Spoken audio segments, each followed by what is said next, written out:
Hello friends, आज हम लोग पियाजे का जो संज्ञानात्मक विकास का जो 4 स्टेज है उसको देखेंगे। 4 stages of cognitive development given by पियाजे। तो हम लोग शुरू करते हैं। पियाजे का जो थ्योरी है वो बहुत ही इम्पॉर्टेंट है। ये हर लेवल पे एजुकेशन के और साइकोलॉजी, एजुकेशनल साइकोलॉजी के हर लेवल पे ये इम्पॉर्टेंट है। इसलिए हर किसी को इस थ्योरी को जानना बहुत ज़रूरी है। ये कंपटीशन में इससे बहुत सारे प्रश्न आते हैं और इसके कुछ टर्म्स हैं, उसके आधार पर भी कुछ क्वेश्चन आता है। जैसे इसमें कुछ टर्म्स यूज किए गए हैं। स्कीमा जो है वो पियाजे के सिद्धांत में स्कीमा शब्द का बहुत प्रयोग आया है, जिसे हम आगे भी देखेंगे। पहले हम थ्योरी को एक एक करके देख लेते हैं, उसके बाद हम उसको डिस्क्राइब करेंगे। तो पियाजे जो थे ना, वो स्विट्जरलैंड में उनका जन्म हुआ था और 1800 के अंतिम दशक में स्विट्जरलैंड में जन्म लिए थे। और वो प्रीकॉशियस असामयिक छात्र थे। मतलब क्या था कि वो समय के हिसाब से नहीं, वो सिर्फ 11 साल के थे। उन्होंने बहुत अर्ली स्टेज में सब कुछ अचीव किया था। तो उनका सबसे पहले साइंटिफिक पेपर पब्लिश हुआ था 11 साल की अवस्था में। बच्चों के बौद्धिक विकास के लिए, इंटेलेक्चुअल डेवलपमेंट जो बच्चों का है, वो उसके लिए उनका प्रकाशन या उनका प्रदर्शन तब शुरू हुआ जब उन्होंने अल्फ्रेड बीने के साथ, जिन्होंने इंटेलिजेंस टेस्ट पे काम किया है, उनके साथ एक असिस्टेंट के रूप में उन्होंने काम किया है। तो अल्फ्रेड बीने के एंड थियोडर साइमन के साथ, साइमन बीने टेस्ट कहलाता है ना, तो उनके सहायक के रूप में, एज एन असिस्टेंट, वो उनके सहायक के रूप में काम किए।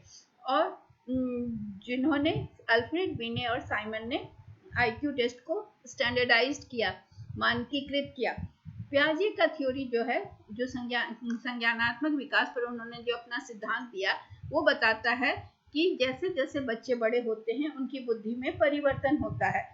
तो कॉग्निटिव डेवलपमेंट कब होता है, मतलब संज्ञानात्मक विकास कैसे होता है, तो बच्चों का जो आंतरिक क्षमता है, उनके अंदर की जो क्षमता होती है और इनेट कैपेसिटी, और जो पर्यावरणीय घटना, जिस पर्यावरण में वो रहते हैं, जिस एनवायरनमेंट में वो रहते हैं, उनके साथ, उनके माध्यम से उनका विकास होता है। और ये बच्चों का विकास जो होता है वो कई स्टेजेस से होकर गुजरता है। तो वो सारे स्टेजेस को हम आगे देखेंगे।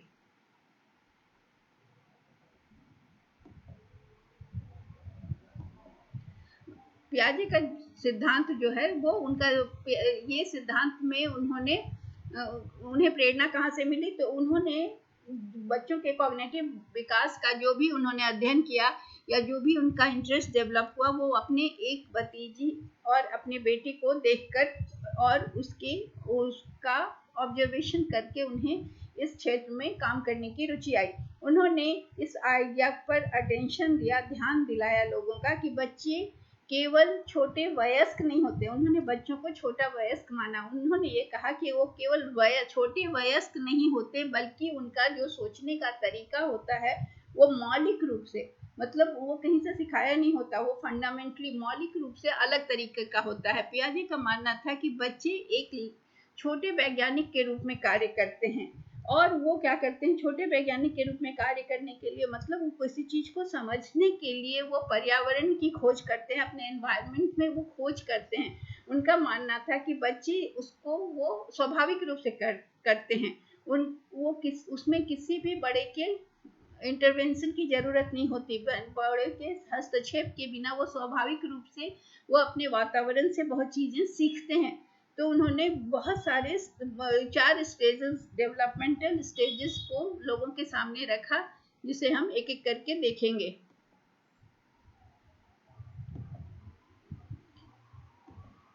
पियाजे का थ्योरी जो है संज्ञानात्मक विकास, जो कॉग्निटिव डेवलपमेंट का सिद्धांत है, वो 4 स्टेजेस में बताया गया है। उसके 4 स्टेजेस हैं। पहला है सेंसरी मोटर स्टेज, जो 0 से 2 इयर्स होता है, जन्म से 2 वर्ष तक। फिर प्री ऑपरेशनल स्टेज, जो 2 से 7 साल का होता है। फिर कॉन्क्रीट ऑपरेशनल स्टेज, जिसे ठोस परिचालन चरण भी कहते हैं।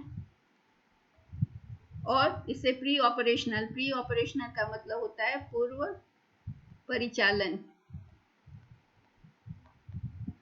और इसे औपचारिक पूर्व प्री ऑपरेशनल स्टेज 2 से 7 साल तक होता है, और ठोस परिचालन चरण जो होता है वो 7 से 11 वर्ष का होता है की अवस्था तक होता है, और बच्चों की उम्र जब 12 से ऊपर की ओर जाती है तब उसे औपचारिक या फॉर्मल ऑपरेशनल स्टेज कहा जाता है।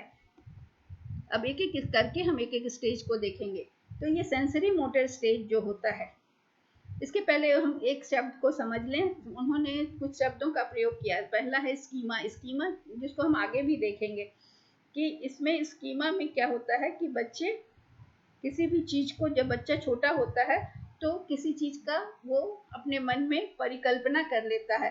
जैसे वो किसी चीज का स्कीमा, मान लो डॉग का स्कीमा उसने अपने दिमाग में डेवलप कर लिया, और वो उसे पता हो गया कि डॉग वैसा एनिमल होता है जो 4 पैरों पर चलता है, वो रोएदार होता है, और उसकी एक पूंछ होती है।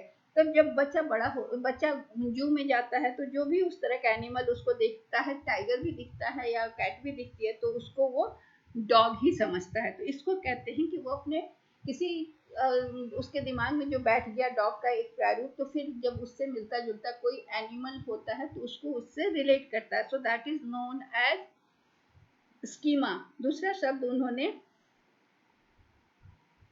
यूज किया जिसे हम कहते हैं एसिमिलेशन। एसिमिलेशन का मतलब होता है कि एसिमिलेशन में है कि वो दूसरे की को एक जैसा मिलाता है। जैसे एसिमिलेशन का क्या है कि जब आप किसी नई जगह जाते हैं तो उनके हिसाब से करने लगते हैं। तो एसिमिलेशन शब्द भी पियाजे ने अपने सिद्धांत में यूज किया है, जिसका प्रयोग बच्चे अपने नॉलेज को बढ़ाने के लिए संज्ञानात्मक विकास में प्रयोग करते हैं।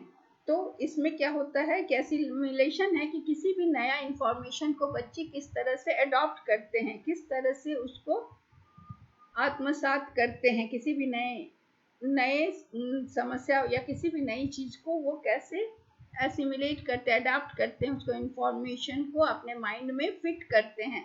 इसे हम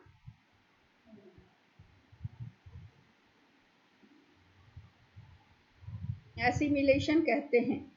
और एक होता है अडाप्टेशन। अडाप्टेशन में होता है, एसिमिलेशन है कि किसी तरह से नए इंफॉर्मेशन को हम कैसे अडाप्ट करते हैं। फिर होता है एक शब्द उन्होंने प्रयोग किया, एकोमोडेशन। एकोमोडेशन का मतलब होता है कि वो अपने वातावरण से नई सूचना को ग्रहण करके और पहले जो स्थित स्कीमा है उससे उसको फिट करके नए इंफॉर्मेशन के साथ जोड़ना।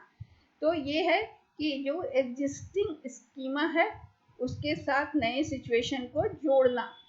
तो ये इन सब शब्दों को हम आगे भी देखेंगे। तो पियाजे ने इन सब शब्दों का प्रयोग किया, इन सब टर्म्स का यूज किया है। तो पहला है स्टेज सेंसरी मोटर स्टेज। इसमें क्या होता है कि जब बच्चे जन्म से 2 साल के होते हैं, जन्म से 2 साल मतलब 0 से 2 साल के होते हैं, तो वो अपने सेंस ऑर्गन जो होते हैं उनके इंद्रियों से और शारीरिक गतिविधियों के प्रयोग करते हैं, और इसे ही सेंसरी मोटर स्टेज कहा जाता है, क्योंकि ये यहाँ पर इनका जो सभी कार्य होता है वो सेंस ऑर्गन्स के जरिए होता है।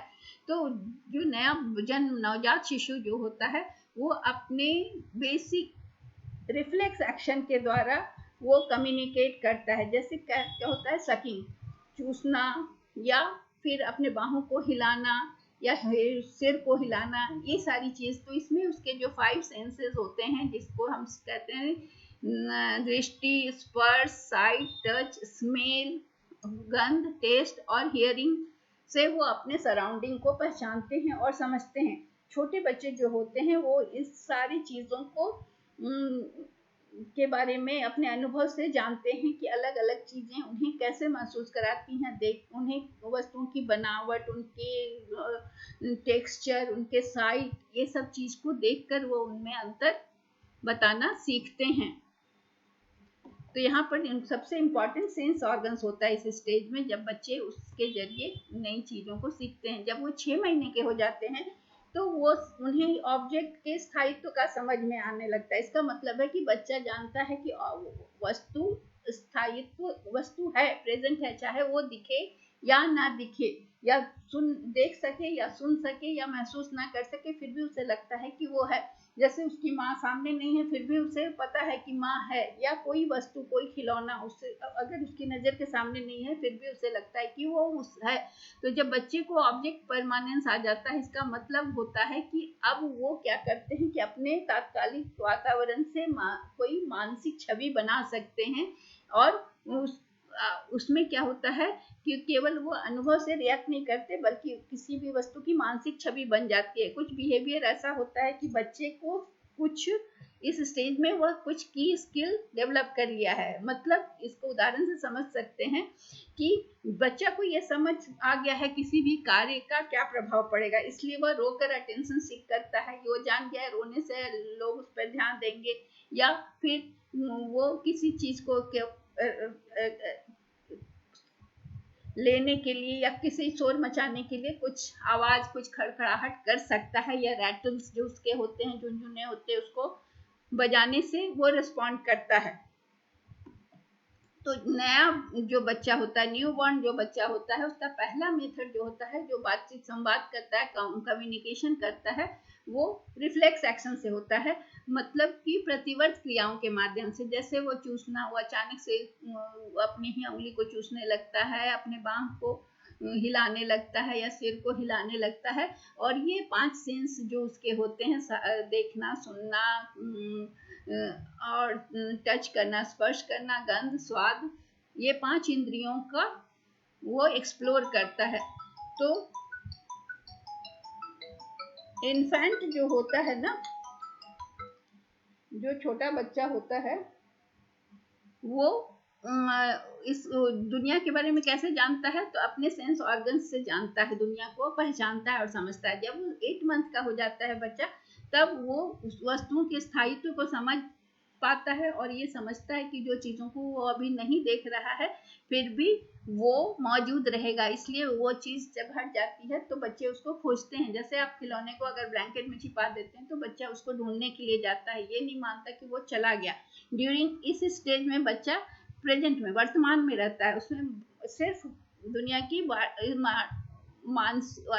उसके इस स्टेज में बच्चा प्रेजेंट में रहता है। वो मतलब तुरंत सामने की चीजों का स्थायित्व का उसको पता चलता है। और इसमें अगर कोई चीज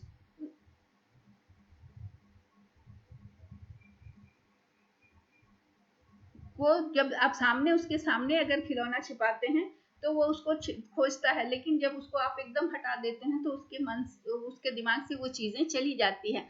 तो इसका मेन अचीवमेंट क्या है इसमें? Object permanence. उसको ये पता होता है कि कोई वस्तु ये अभी मौजूद है, जो अगर उसके सामने से तुरंत हटाया गया तो उसको ये पता होता है, लेकिन 2 दिन पहले की चीजें उसको याद नहीं रहेंगी। लेकिन अगर कोई चीज उसके सामने छिपाई जाती है, तो उसको पता होता है कि ये वो चीज है। तो ये क्या होता है कि उस वस्तु का एक मेंटल रिप्रेजेंटेशन, जिसको हम स्कीमा कहते हैं, वो उस वस्तु की मानसिक प्रतिनिधित्व उसके मन में बन जाता है, उसकी एक छवि बन जाती है।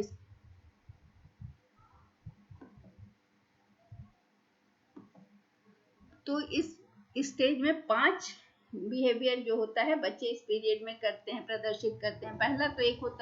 पहला होता है इमिटेशन। बच्चे क्या करते हैं? दूसरे व्यक्ति के कार्यों की नकल करते हैं। मतलब क्या है कि अगर छोटे बच्चों के सामने आप देखे होंगे कि कभी भी बच्चों के सामने आप अगर हंसते हैं, तो वो भी स्माइल तो रिस्पॉन्ड करता है, लेकिन इमिटेशन करता है। अगर आप करेंगे तो वो भी कोशिश करता है आपकी चीजों का, आपके कार्यों का नकल करने। हाथ ऐसे ऐसे करो तो वो भी वैसे ऐसे, हाथ हिलाओ तो हाथ हिलाने की कोशिश करता है। फिर सिंबॉलिक प्लेस में बच्चा क्या करता है कि children begin to assigning characteristic और सिंबल्स टू ऑब्जेक्ट। उसमें क्या है कि एक वस्तु का जो प्रॉपर्टी है वो दूसरे में दिखा सकता है। तो जैसे वो किसी स्टिक को पकड़कर उसे तलवार की तरह यूज कर सकते हैं। 2 साल के बच्चे जब कोई भी चीज को लेकर उससे खिलौना बनाकर उसे स्टिक लेकर उसे दिखावा कर सकते हैं कि उनके पास छड़ी नहीं, तलवार है। फिर imitation and symbolic play, drawing. इसमें क्या है कि both essential elements of drawing. यहाँ पर क्या होता है कि it begins at meaningless scribbles and progresses to more accurate representation of objects and तो यहाँ पर बच्चे क्या करते हैं, इमिटेशन करना शुरू करते हैं और सिंबॉलिक प्ले करते हैं, प्रतीकात्मक खेल चित्र बनाना शुरू करते हैं।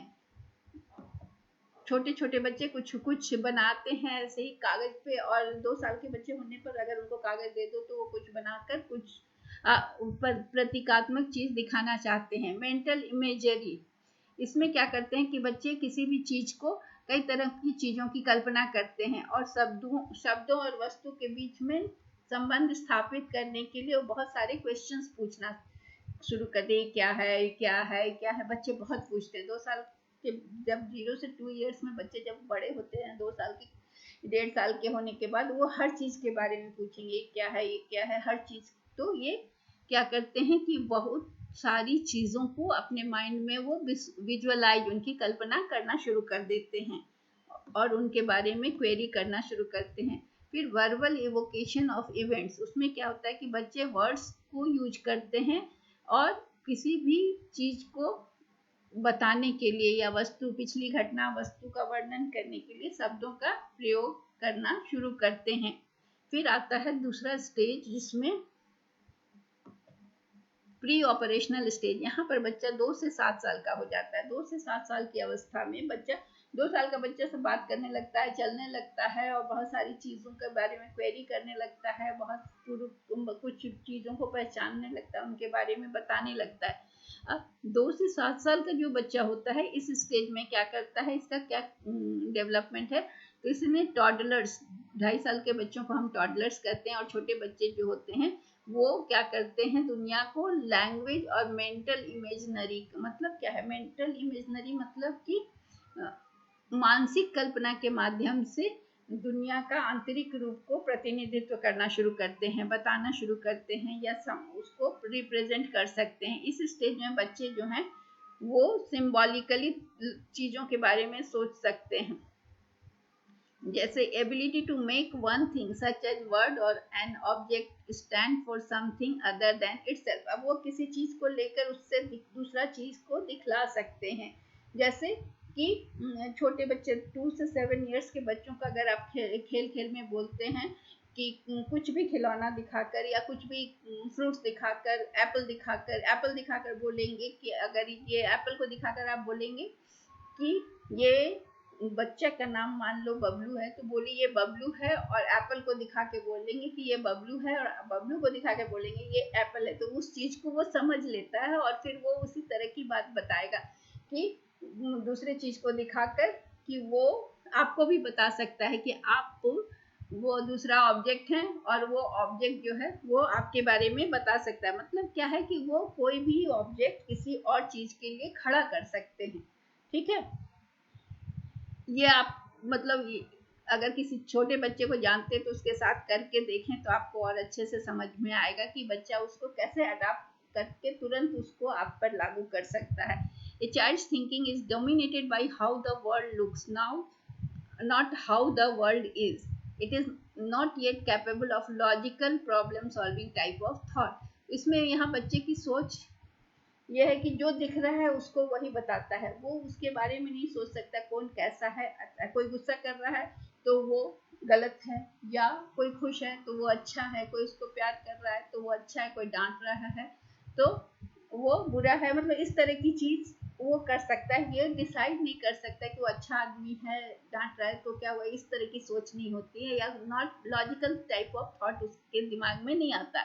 इस उम्र में जो बच्चे होते हैं वो जीववाद, एनिमिज्म का प्रदर्शन करते हैं। मतलब क्या है कि ये इस उम्र के बच्चों का ये होता है कि नॉन लिविंग ऑब्जेक्ट जो होता है उसको भी वो समझते हैं कि उसमें भी जान है। जैसे वो खिलौनों को भी खाना खिलाएंगे, सुलाएंगे, इस तरह की चीजें करते हैं। डॉल को भी लेकर बच्चे उसको लिविंग बीइंग की तरह ट्रीट करते हैं।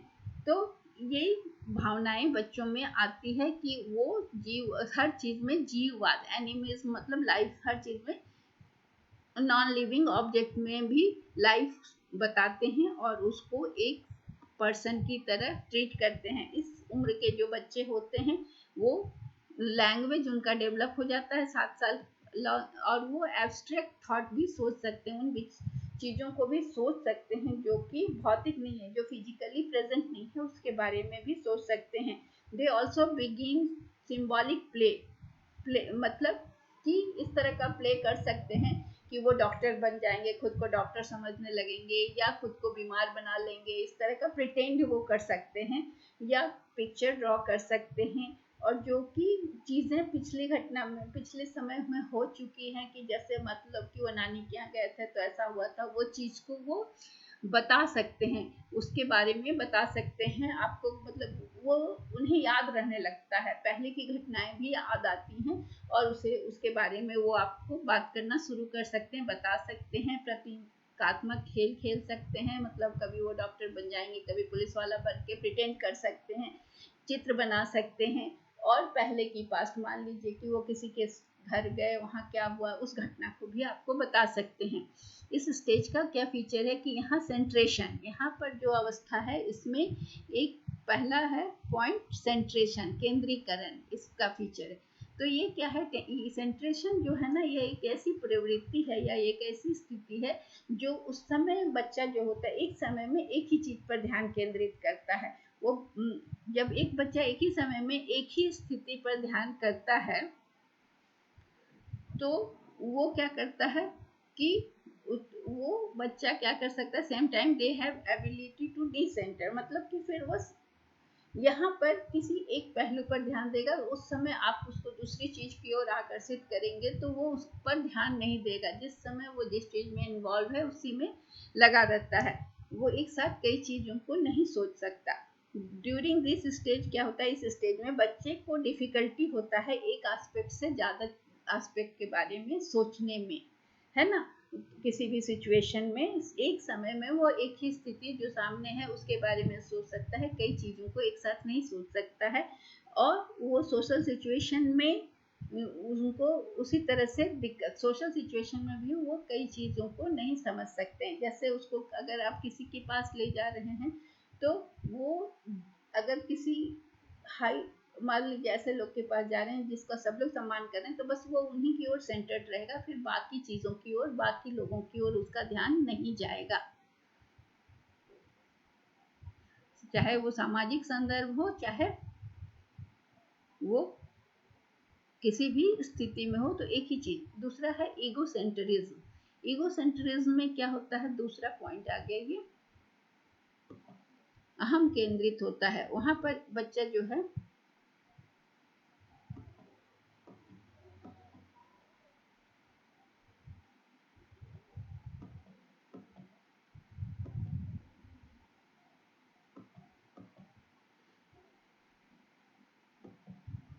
यहाँ पर ईगो सेंट्रिक, अहम केंद्रित का मतलब होता है कि बच्चा जो है कि सिचुएशन दूसरे आदमी के पॉइंट ऑफ व्यू से वो नहीं देख पाता। अगर वो जिद कर रहा है, रो रहा है, तो फिर वो भूल जाता है कि दूसरे क्या सोचेंगे या दूसरे को डिस्टर्बेंस हो रहा है, ये सब चीज़ें उसके दिमाग में नहीं आती है। आप देखते हैं बच्चे जिद पे आते हैं, रोने लगते हैं, हाथ पैर पटकने लगते हैं, मारपीट करने लगते हैं, उस समय उनको ये नहीं, कोई समझ नहीं आता सिवाय अपनी प्रॉब्लम के, कि दूसरा क्या सोचेगा या उनका इमेज खराब हो रहा है, इस तरह की कोई चीज़ें नहीं सोच पाते। ईगोसेंट्रिक बच्चे जो हैं वो मानते हैं कि जो बच्चा कर रहा है सब लोग देखने वाले सुनने वाले भी सोच उसी की तरह सोच रहे हैं कि वो जो कर रहा है वो सही कर रहा है। तो इस ये जो पियाजे का विकासात्मक थ्योरी है, ये फीचर को उसने प्री ऑपरेशनल स्टेज की एक ईगोसेंट्रिज्म जो है, ये सबसे प्रमुख विशेषता है प्री ऑपरेशनल स्टेज में।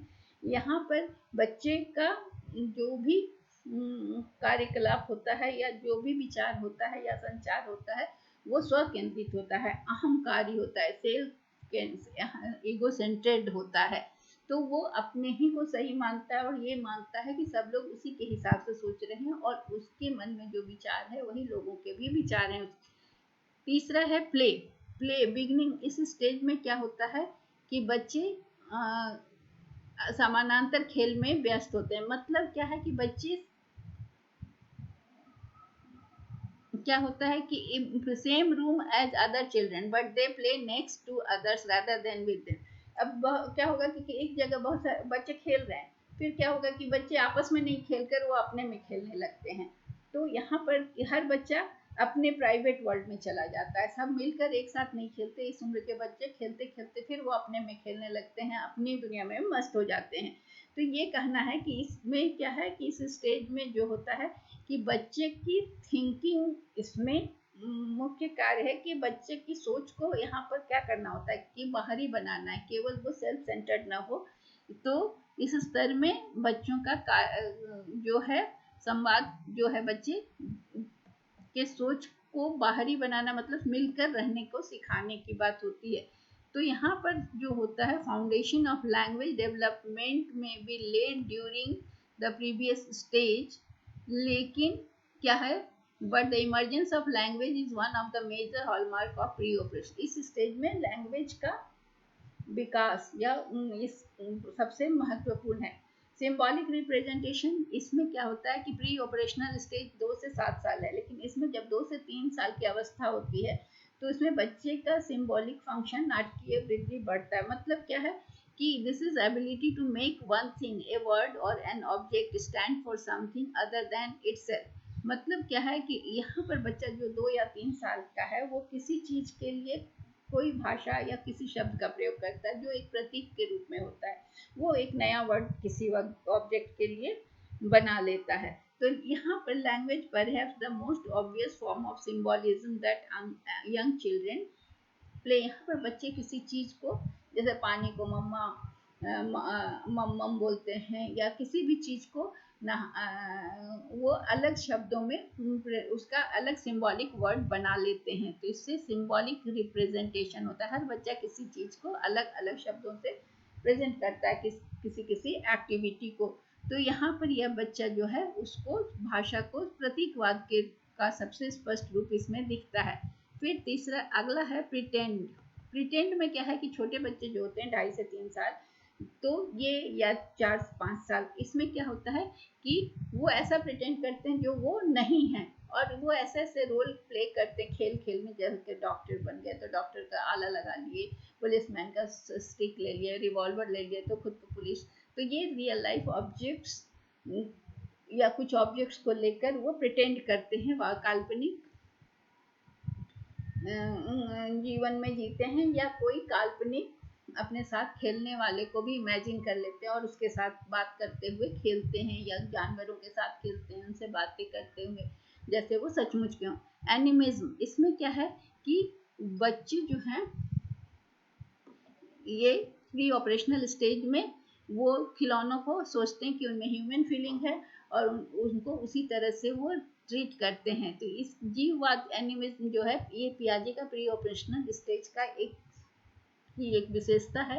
और इसमें इस पियाजे का मानना है कि प्री ऑपरेशनल चाइल्ड जो है उसमें नेचर, प्रकृति की दुनिया जीवित है, सचेत है, और बच्चा उसमें लाइफ देखता है, खिलौनों में भी या टेडी बियर्स में या कोई टॉयज को वो सही का मानता है, उसमें लाइफ मानता है, उसको उसी तरह से ह्यूमन बीइंग जैसे उस देखता है लोग उसको ट्रीट करते हैं उसी तरह से वो खिलौनों को भी ट्रीट करता है।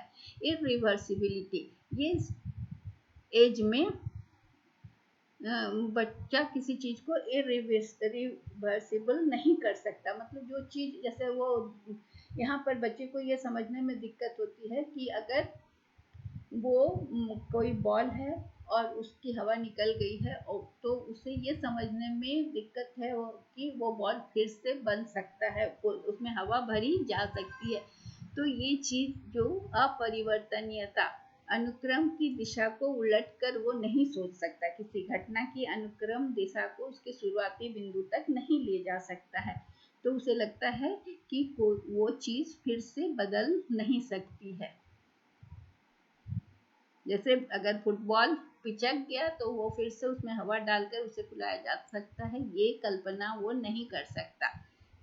तीसरा है कॉन्क्रीट ऑपरेशनल स्टेज। जब बच्चे इसमें कॉन्क्रीट अपने सोच में, कॉन्क्रीट मतलब सोच में ठोस और शाब्दिक हो जाते हैं जब वो तर्क का प्रयोग करने लगते हैं। तो यहाँ पर बच्चों का अहंकार यूगोसेंट्रिज्म जो होता है कि वो अपने केवल अपने ही बारे में सोचते हैं, अपनी एक्टिविटीज़ को सोचते हैं और ये सोचते हैं कि लोग भी उसके हिसाब से सोच रहे हैं। ये ख़त्म होने लगता है प्रीवियस स्टेज का, और बच्चा सोचने में बेहतर होने लगता है और उससे ये समझ में आने लगता है कि लोग, दूसरे लोग उसे क्या समझेंगे या उसकी परिस्थिति को देखकर समझेंगे, उसके बिहेवियर को देखकर उसके बारे में क्या सोचेंगे। तो यहाँ पर थिंकिंग जो है वो बच्चों का लॉजिकल हो जाता है, तार्किक हो जाता है।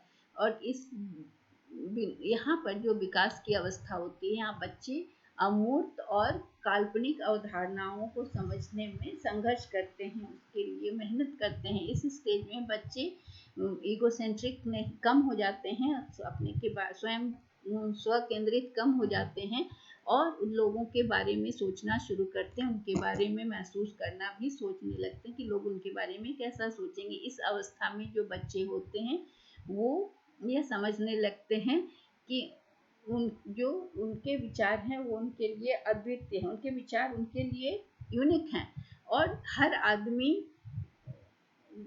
अपने विचारों को शेयर करे। उनका मानना है कि कोई ज़रूरी नहीं है कि हर आदमी अपने विचार को शेयर करे और वो अपने विचार को यूनिक मानते हैं।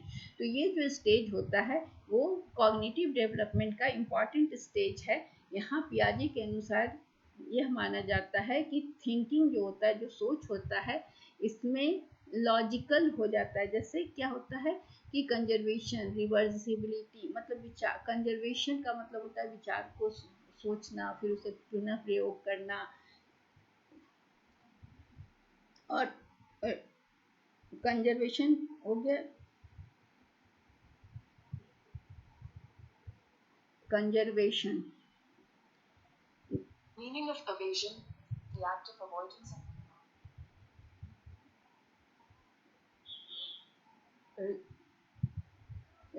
रिवर्सिबिलिटी में बच्चों को ये समझ में आने लगता है कि कोई भी चीज को बदल, मतलब वापस उसकी स्थिति में लाया जा सकता है। कंजर्वेशन का मतलब हो गया कि यहाँ पर कोई भी चीज को केयरफुली मैनेज किया जा सकता है, उसको प्रिजर्व करके रखा जा सकता है और उसे फिर से यूज किया जा सकता है। रिवर्सिबिलिटी का मतलब होता है कि कोई भी चीज को पुरानी अवस्था में लाया जा सकता है।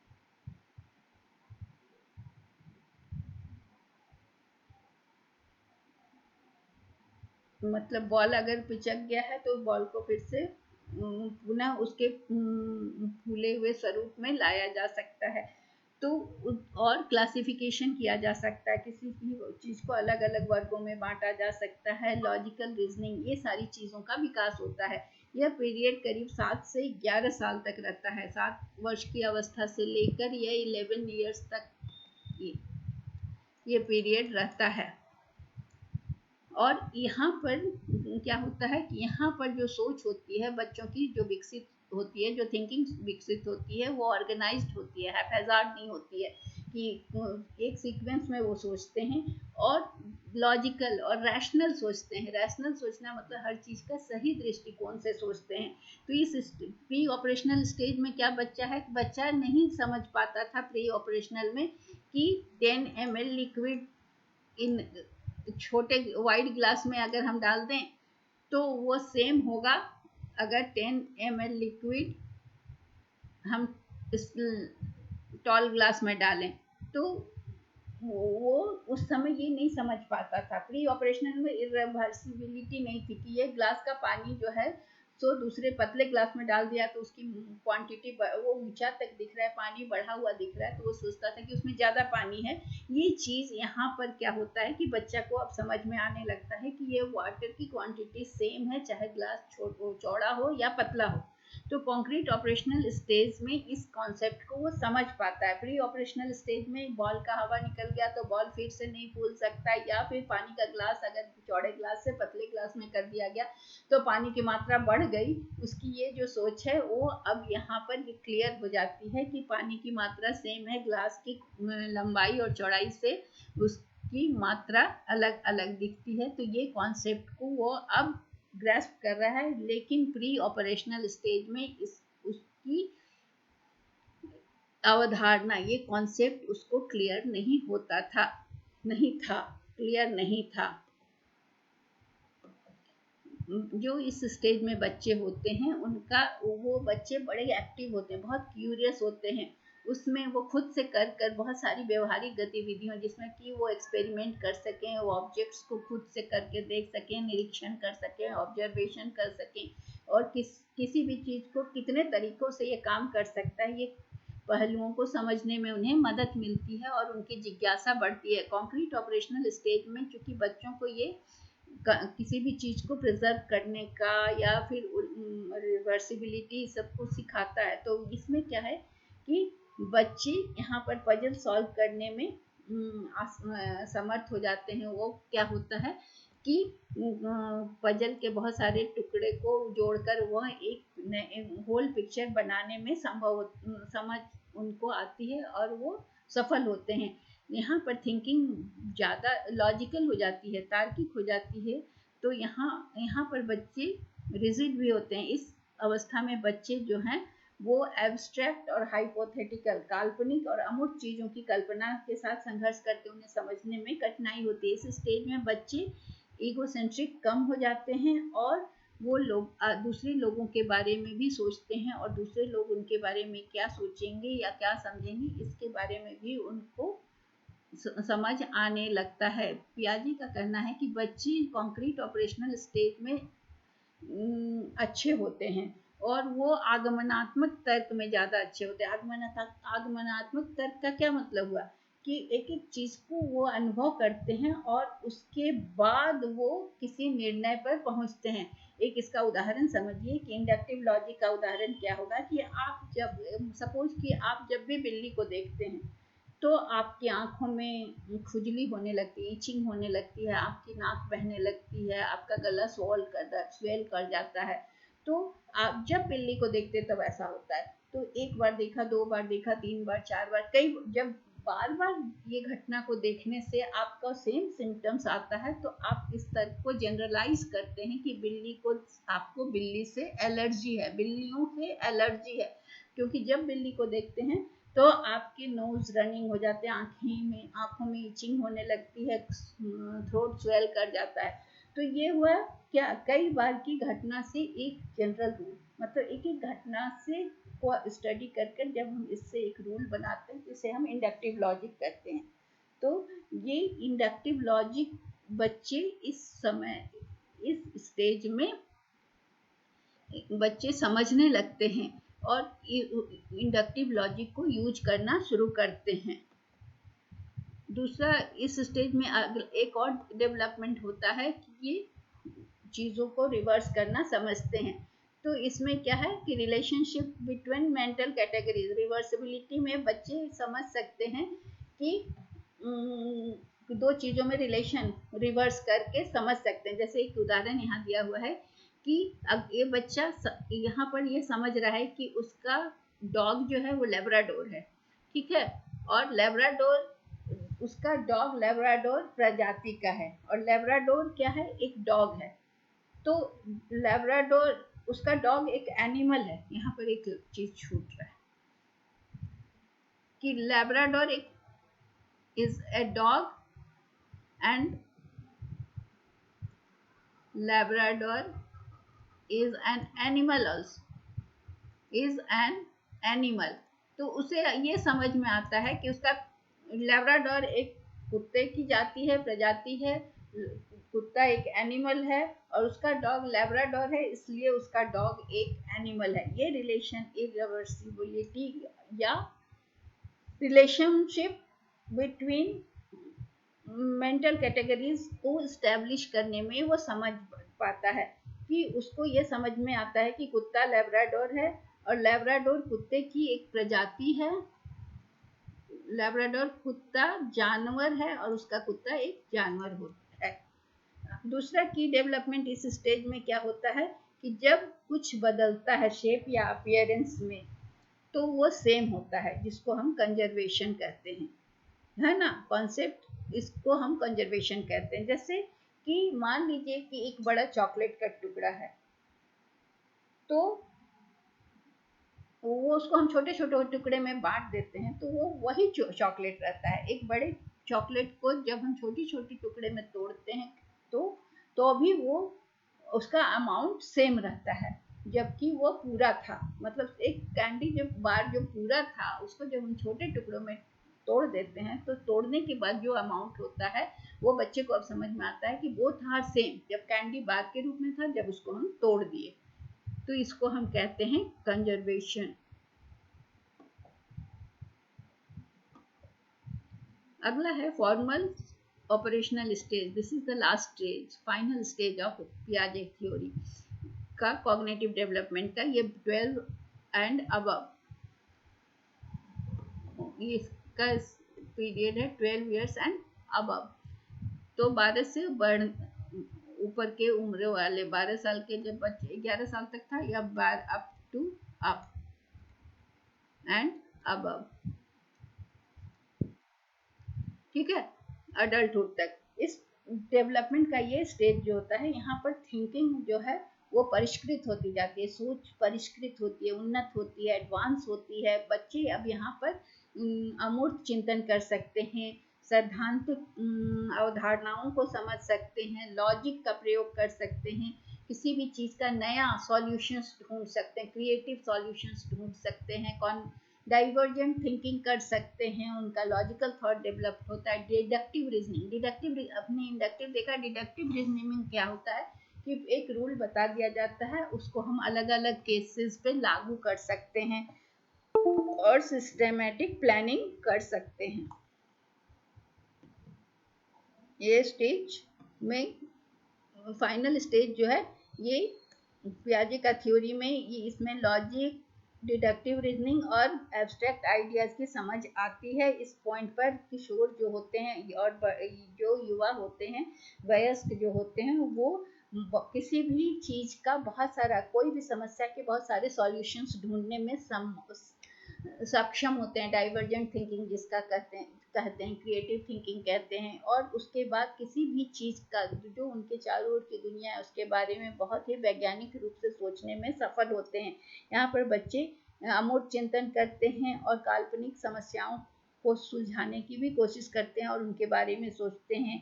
और ये नैतिक, दार्शनिक और सामाजिक और राजनीतिक इश्यूज के बारे में सोचते हैं, उनके समस्याओं के समाधान के बारे में, उनके बारे में तार्किक होते हैं। इसमें डिडक्टिव लॉजिक और जनरल प्रिंसिपल से स्पेसिफिक प्रिंसिपल की ओर आते हैं। डिडक्टिव में क्या होता है, डिडक्टिव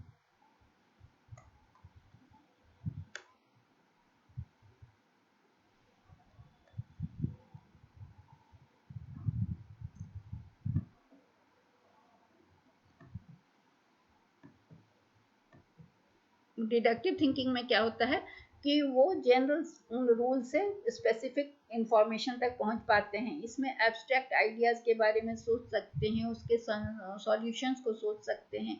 और कॉग्निटिव डेवलपमेंट होता है, उससे उनका संज्ञानात्मक विकास होता है, वो फ्यूचर की प्लानिंग कर सकते हैं।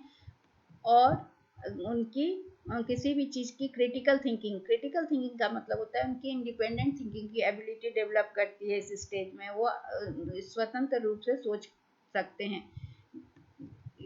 फॉर्मल ऑपरेशनल स्टेज जो होता है,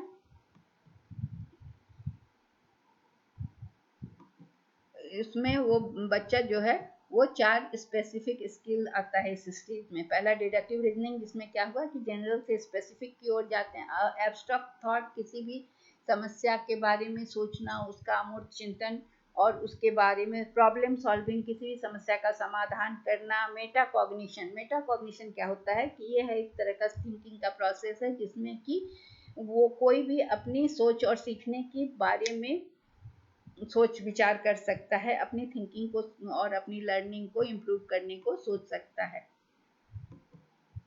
अब कुछ टर्म्स जो पियाजे ने यूज किया, जो मैंने कहा था कि लास्ट में डिस्कस करेंगे, उसको हम लोग फिर से एक बार डिस्कस कर लें। स्कीमा क्या है कि वो मेंटल और फिजिकल एक्शन है जो कि समझने और जानने से जुड़ा हुआ है। स्कीमा ज्ञान की श्रेणी है जो दुनिया को समझने और इंटरप्रेट करने में मदद करती है।